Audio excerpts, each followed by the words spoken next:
हमारे यहाँ भैया यानी बिहार में दिवाली के बाद उसकी रोशनी कम नहीं होती है, बल्कि हम सब में एक उत्साह और बरसी जाती है, क्योंकि हमारा महापर्व छठ आ रहा होता है। कबहू ना छूटी छठी मैया, हमनी से बरत तोहार। नमस्ते दोस्तों, स्वागत है मेरे नए वीडियो में। तो इस वीडियो में आप सब लास्ट तक बने रहें, क्योंकि मैं इस वीडियो में छठ पूजा के बारे में सब कुछ बताने वाला हूँ। तो चलिए शुरू करते हैं। छठ पूजा हमारे यहाँ सिर्फ एक त्यौहार नहीं है, बल्कि प्रकृति के प्रति श्रद्धा, शुद्धता और समर्पण का एक उत्सव है। ये सूर्यदेव और उनकी छोटी बहन छठी मैया को समर्पित होता है। सूर्यदेव हमें रोशनी देते हैं और छठी मैया बच्चों की रक्षा और हमें सुख समृद्धि देते हैं। इन दोनों के बिना जीवन हमारा अधूरा है। अगर मैं वैदिक ग्रंथों की बात कहूँ, उसके अनुसार सूर्यदेव की दो पत्नियां हैं, उषा जो सुबह की पहली किरण है और प्रत्युषा जो शाम की अंतिम रोशनी है। छठ पूजा में हम दोनों का पूजन करते हैं। डूबते सूर्य को अर्घ्य देना प्रत्युषा का प्रतीक है और उगते सूर्य को अर्घ्य देना उषा का। साथ ही छठी मैया सूर्यदेव की छोटी बहन को माना जाता है, माँ जो बच्चे की रक्षा करती है और घर में सुख समृद्धि देती है। छठ मैया को हम आस माई भी कह के बुलाते हैं। अगर मैं वैदिक हिस्ट्री या फिर हिंदू मैथोलॉजी में जाऊं, तो वहाँ पे भी छठ पूजा की बात की गई है या फिर सूर्य उपासना की बात की गई है। अगर मैं रामायण की बात करूं, तो रामायण में जब भगवान श्री राम और माता सीता वनवास से वापस अयोध्या आए, तब उन्होंने भी कार्तिक शुक्ल षष्ठी के दिन सूर्य देव की पूजा किया था। राज्याभिषेक के बाद उन्होंने सूर्य को अर्घ भी दिया था, ताकि उनके नई जिंदगी में प्रकाश और ऊर्जा बनी रहे। और ऐसा माना जाता है कि माता सीता ने मुंगेर, जो कि बिहार में है, यहाँ के गंगा घाट पे पहली बार छठ मनाई थे। और अगर मैं महाभारत की बात करूं, तो महाभारत के अनुसार द्रौपदी ने भी अपने परिवार की खुशहाली और सुरक्षा के लिए सूर्यदेव की आराधना की थी। उसका व्रत और भक्ति इतना पवित्र था कि सूर्यदेव स्वयं प्रसन्न हुए थे और उन्होंने पांडवों को शक्ति और रक्षा का वरदान दिया था। कहा जाता है कि वही सूर्य आराधना आगे चलकर छठ पूजा के रूप में लोक परंपरा का हिस्सा बन गया। इंडिया में तो वैसे अनेक पर्व होते हैं, जैसे एकादशी का व्रत, करवा चौथ, नवरात्रि, महाशिवरात्रि। बट छठ पर्व को सबसे ज़्यादा कठिन माना गया है, जहाँ अधिकतर व्रत में होता क्या है कि हम कुछ फल ले सकते हैं, जल ले सकते हैं, प्रसाद ले सकते हैं। बट छठ ही एक ऐसा व्रत है जिसमें निर्जला व्रत रखा जाता है, वो भी 36 घंटों तक। इसी से आप अंदाज़ा लगा सकते हो कि ये कितना कठिन होता है ये व्रत। छठ पूजा में माँ अपने बच्चों के लिए बिना पानी पिए 2 दिन तक रहती है, तो वो भक्ति नहीं, माँ का एक त्याग और विश्वास होता है। हमारा ये पर्व 4 दिनों का होता है, बट उसकी तैयारी दिवाली के बाद ही शुरू हो जाती है। छठ से पहले होता है प्रिपरेशन डे, जिसमें घर को साफ किया जाता है। फिर उस दिन गेहूं को धोया जाता है, उसके बाद उसे कूटा जाता है, फिर हम सब उसे धूप में पूरे दिन सुखाते हैं, फिर उसे बनाया जाता है, फिर अंतिम में से हम पिसाने के लिए लेके जाते हैं। पहले तो सब कोई जाता में पीसता था घर में ही, जो हाथ से पीसने वाला आटा चक्की होता है उसे हम लोग जाता बोलते हैं। बट अब तो सारे मशीन में ही हम पिसा लेते हैं। डे 1 हमारा होता है नहाई खाए। इस दिन व्रतधारी गंगा या किसी पवित्र नदी में स्नान करती है। उसके बाद घर में सात्विक भोजन बनाया जाता है, कद्दू की सब्जी, चना दाल और चावल। यह भोजन शुद्ध और पवित्र माना जाता है। यह बिना प्याज लहसुन के ही बनाया जाता है। अब जा रहा हूँ कद्दू भात खाने के लिए अपने चाची के यहाँ, तो चलिए मैं वहाँ पे जाऊँगा, दिखाऊँगा पहले क्या क्या आज बनता है, वहीं पे साथ मिलके सब खाएंगे। इस दिन का अर्थ है शरीर और मन दोनों की शुद्धिकरण। इसके बाद ही छठ जो है वो आधिकारिक रूप से मान लीजिए कि शुरू होता है। तो इसी भोजन के साथ हमारा ये नहाय खाए का दिन आज समाप्त होता है, जो कि छठ पूजा का पहला दिन था। चलिए तो अब कल मिलते हैं, जो कि हमारा खरना पूजा होता है। ये छठ पूजा का दूसरा दिन, छठ महापर्व का दूसरा दिन, जो कि लोहंडा या खरना कहा जाता है। हमारे यहाँ मेनली ये खरना के नाम से ही जाना जाता है, बट कुछ क्षेत्र में यह लोहंडा के नाम से भी जाना जाता है। इस दिन व्रतधारी पूरे दिन निर्जला व्रत रखती है और पूजा के लिए प्रसाद तैयार करती है, जिसमें गुड़ या शक्कर की खीर, पूरी या रोटी होता है। जब सूर्य देव अस्त होते हैं, तब जो व्रती होती हैं वो आस माई या छठ मैया की उपासना करती हैं, खुद प्रसाद ग्रहण करती हैं। और इस उपासना के वक्त जो व्रतधारी होती हैं वो अकेले पूजा घर में खुद को बंद करके रखती हैं और वहाँ पे कोई अलाउड नहीं रहता है। फिर उसके बाद खीर पूरी और केले का प्रसाद दिया जाता है। खरना के बाद व्रतधारी जो हैं अगले 36 घंटे के लिए निर्जला व्रत उनका शुरू हो जाता है। अगले 36 घंटे के लिए आप सोच सकते हो कि ये कितना कठिन होता है। भरोसा हमनी के छूटी नहीं। तीसरा दिन होता है संध्या अर्घ। आज है छठ पूजा का संध्या अर्घ, जिसमें हम शाम को जाएंगे छठ घाट पे और वहाँ पे हम सूर्य भगवान को अर्घ देते हैं। और आज ही के दिन अभी से ही मीन्स सुबह से ही हमारे घर में सारा प्रसाद बनना शुरू हो जाता है, जिसमें चावल का लड्डू, ठेकुआ ये सब बनता है प्रसादी चढ़ाने के लिए। और उसके बाद डाला सजाया जाता है सारे फल फ्रूट्स के साथ। चलिए फिर अभी हम दिखाते हैं जो अभी हमारे घर में ठेकुआ बन रहा है।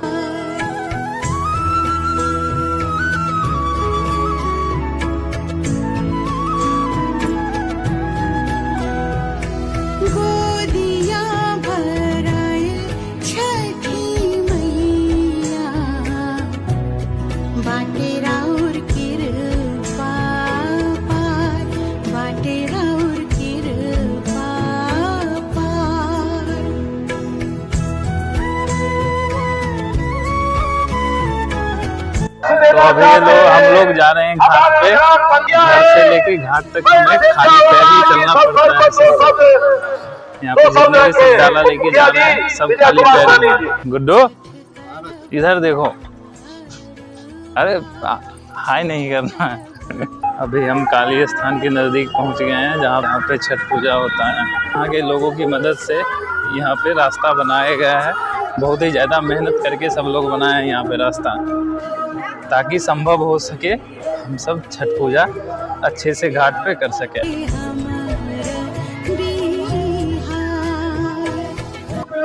अब सभी लोग छठ अर्घ देने जा रहे हैं, आप देख सकते हो।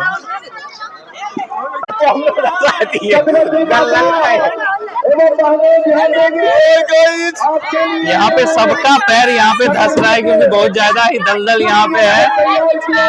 सब यहाँ पे और ऐसे करके डायरेक्ट नीचे चले जाते हैं। जो यहाँ पे अर्घ दिया जाता है सूर्य भगवान को, तो घर जाएंगे।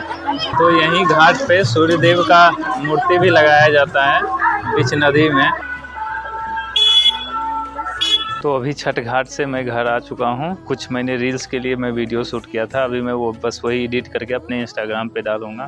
तो आप लोग मुझे इंस्टाग्राम पे भी फॉलो कर सकते हो, वहाँ पे मैं लेटेस्ट अपडेट डालता रहता हूँ। तो चलिए अब फिर मिलते हैं हम सुबह प्रातः अर्घ में। फिर से हमें भी रात को ही उठ के घाट पे जाना पड़ेगा ताकि अच्छा जगह मिल सके सूप वगैरह रखने के लिए। तो चलिए ठीक है, मिलते हैं हम सुबह। और मैं आपको बता दूँ यही एक फेस्टिवल होता है जिसमें हम डूबते हुए सूर्य की भी आराधना करते हैं। बोला जाता है ना, जिसका अस्त होता है उसका ही तो उदय होता है। और आज ही रात को कोसी भरा जाता है। आपने देखा होगा गन्ने को खड़ा करके बीच में फल फूल और चारों तरफ दिया जलाया जाता है।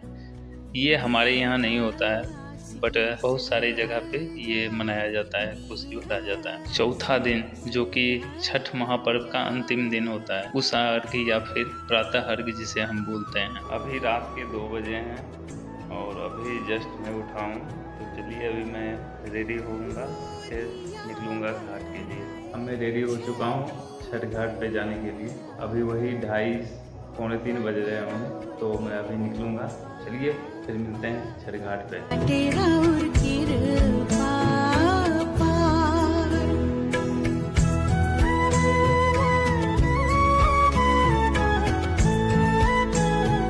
जैसा कि अभी सुबह का अर्घ होने वाला है, तो अभी मैं घाट पे हूँ। अभी देख सकते हैं यहाँ का नज़ारा। यहाँ तो मैं मॉर्निंग के अराउंड 3 बजे ही आ गया था। अब थोड़ा थोड़ा उजाला होना शुरू हुआ है यहाँ पे देख सकते हैं। ज़्यादा तो भीड़ नहीं है हर एक साल के अपेक्षा। सारे व्रती अब पानी में खड़ा होकर सूर्य की उपासना करेंगे, आप लोग देख सकते हैं। अभी हम जा रहे हैं मूर्ति के पास, यहाँ पे पीछे वहाँ पे कुछ फ़ोटो क्लिक करेंगे।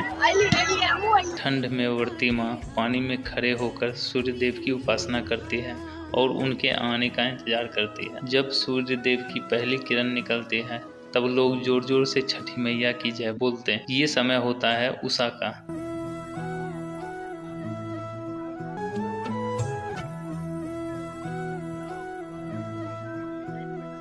अब सूर्य भगवान दिखने लगे हैं तो अब अर्घ का बेरा हो गया है। अब सारे कोई अपना सूप उठा के अर्घ देंगे। ये देखिए सूर्य भगवान अब दिखने लगे हैं। अभी जो उषा अर्घ है या प्रातः अर्घ जिसे बोलते हैं,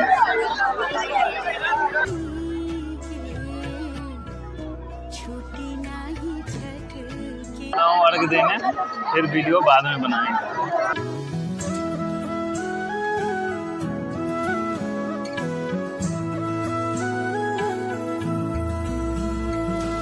अपने 4 दिन का वेट आज ओवर होता है।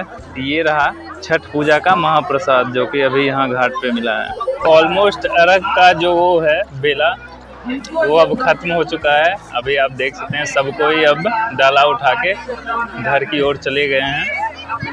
अब धीरे धीरे जो छठ घाट है वो खाली होते जाएगा और इसी के साथ हमारा ये छठ महापर्व खत्म होता है। तो अभी हम घर के लिए निकल चुके हैं। चलिए घर पहुंच के और कुछ बताना है फिर बताएंगे। बाटे राउर कृपा पार, बाटे राउर कृपा पार।